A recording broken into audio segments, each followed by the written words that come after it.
जो कैसर का है उसे कैसर को दो और जो ईश्वर का है उसे ईश्वर को।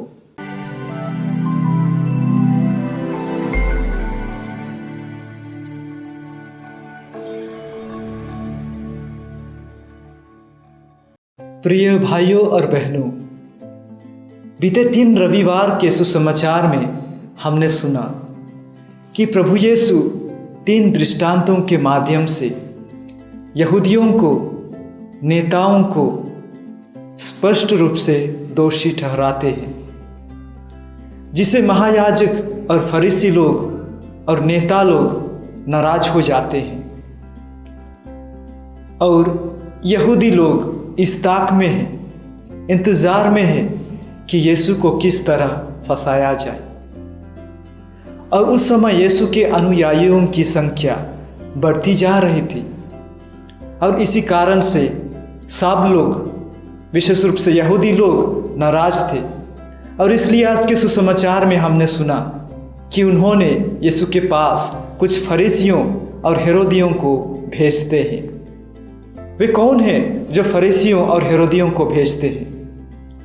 वे 3 प्रकार के लोग हैं। सबसे पहला महायाजक। महायाजक जो अनुष्ठान करने वाले पुरोहितों का सर्वश्रेष्ठ पुरोहित। उनका काम है कर्मकांड करना, उसका मतलब पूजा करना। और दूसरे प्रकार के लोग हैं शास्त्री लोग, जो संहिता के बारे में अच्छी तरह जानते हैं और उसकी व्याख्या भी करते हैं, व्याख्या करने वाले लोग। और नेता एक कौन है? जो राजनीतिक नेता है। तो ये 3 अलग अलग तरह के लोग, तीनों को यीशु के प्रति दुश्मनी है। और ये 3 तरह के लोग मिलकर 2 प्रकार के लोगों को यीशु के पास भेजते हैं, फरीसी और हेरोदी। ये फरीसी कौन है? ये फरीसी धर्मी लोग हैं, अच्छे लोग हैं, प्रभु के भक्त हैं। वे धर्म के सभी सिद्धांतों को पालन करते हैं, अनुष्ठान करते हैं, धार्मिक कार्य में लगे हुए रहते हैं। लेकिन उनकी धार्मिकता कभी धर्म अंधता बन जाती है और वे दूसरों पर धर्म दिखाते हैं। वे बोलते तो हैं लेकिन कुछ करते नहीं, जिसका यीशु विरोध करते हैं। यीशु उस तरह के कार्यों को निंदा करते हैं और इसलिए वे यीशु के खिलाफ हैं और यीशु के दुश्मन बन जाते हैं। और हेरोदी ये कौन है?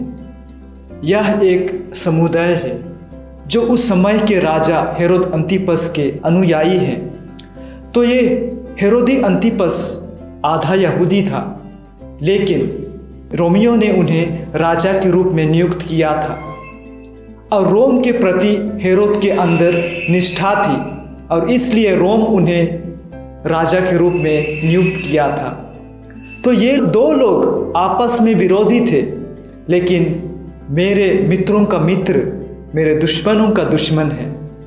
ये सिद्धांत इस दुनिया में चलता रहता है और ये दोनों के लिए इसका दुश्मन यीशु था और वे आपस में दुश्मनी बोलने के बावजूद भी मित्र बन जाते हैं और अपने साझे दुश्मन यीशु को सबक सिखाने के लिए। तो दोनों को भेजते हैं ये नेता लोग, महायाजक लोग और शास्त्री लोग यीशु के पास। और वे लोग यीशु के पास आकर सवाल पूछते हैं, कैसर को कर देना उचित है या नहीं?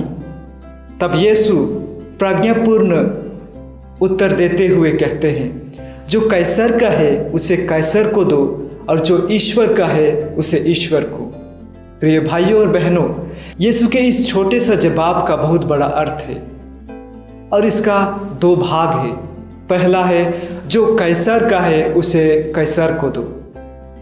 यीशु के ज़माने में इस्राएल रोमन शासन के अधीन था और रोमियों ने यहूदियों के हित के लिए बहुत कुछ किया था। उदाहरण के लिए उनके पास सड़कें थी, शांति थी, सुरक्षा थी और यहूदी लोगों को प्रार्थना करने की अनुमति भी दी गई थी और वे प्रार्थना गृह में प्रार्थना करते थे।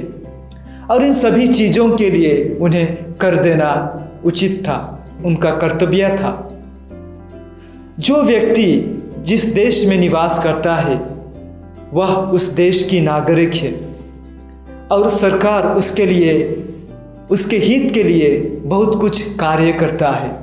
जैसे कि सरकार हम सबों को दुश्मनों से रक्षा करता है, देश की शांति के लिए कार्य करता है, विकास के लिए कार्य करता है, शिक्षा के लिए, चिकित्सा के लिए तथा विभिन्न प्रकार के सार्वजनिक सेवाएं देती है। और हम सबों को यीशु के अनुयायी होने के नाते हमारा जिम्मेदारी बनती है कि हम हमारे देश की प्रशासकों को, देश की अधिकारियों को, देश की उन्नति के लिए उनको सहयोग करना चाहिए। जैसे कि संत पौलुस रोमियों के नाम अध्याय 13 वाक्य 7 में कहते हैं, आप सबों के प्रति अपना कर्तव्य पूरा करें, जिसे राज कर देना है उन्हें राज कर दिया करें, जिसे चुंगी देना है उसे चुंगी दिया करें, जिस पर श्रद्धा रखनी चाहिए उसे श्रद्धा रखें और जिसे सम्मान देना चाहिए उसे सम्मान दें। इसका मतलब यह नहीं है कि हम उनकी आराधना करते हैं। कैसर को देने का अर्थ है कैसर को उचित सम्मान दे, श्रद्धा करें, क्योंकि उन्हें ईश्वर की ओर से उस पद मिला है। अगर हम उन्हें सम्मान नहीं करते हैं तो हम यीशु के सच्चे अनुयायी नहीं हो पाएंगे। और जो लोग ऊंचे पद पर हैं उनका भी यह कर्तव्य है कि वे दीनतापूर्वक लोगों की सेवा करें। जैसे कि हम कैटेकिज्म ऑफ द कैथोलिक चर्च 2235 में हम पढ़ते हैं, प्रशासकों को और अधिकारियों को यह कर्तव्य है कि वे न्याय के लिए कार्य करें, उनकी भलाई के लिए कार्य करें, लोगों की अधिकार के लिए कार्य करें। भाइयों तथा बहनों, हमें भी कुछ कुछ जिम्मेदारियां दिए गए हैं। क्या हम उन सभी जिम्मेदारियों को अच्छी तरह निभाते हैं या नहीं? और यीशु का दूसरा जवाब है, जो ईश्वर का है उसे ईश्वर को दो। प्रिय भाइयों और बहनों, यीशु के अनुयायी होने के नाते हमारी जिम्मेदारी बनती है कि हम ईश्वर की भक्ति करें, ईश्वर की आदेशों का पालन करें, धर्म की आज्ञाओं का पालन करें और सबसे महत्वपूर्ण चीज आराधना और स्तुति हम सिर्फ ईश्वर को ही दें। आज के पाठ से हमें यही सीख मिलती है प्रिय भाइयों तथा बहनों कि हम जो कैसर का है, जो सेवा हमें सरकार की ओर से मिलती है, उसके लिए हम उन्हें 10%, 20%, 30% दे सकते हैं, लेकिन ईश्वर को हम 100% देना चाहिए, क्योंकि हम सब ईश्वर के हैं, ईश्वर ने हमें बनाया है। तो आइए प्रिय भाई तथा बहनों, हम सब इस कृपा के लिए प्रार्थना करें। आमीन।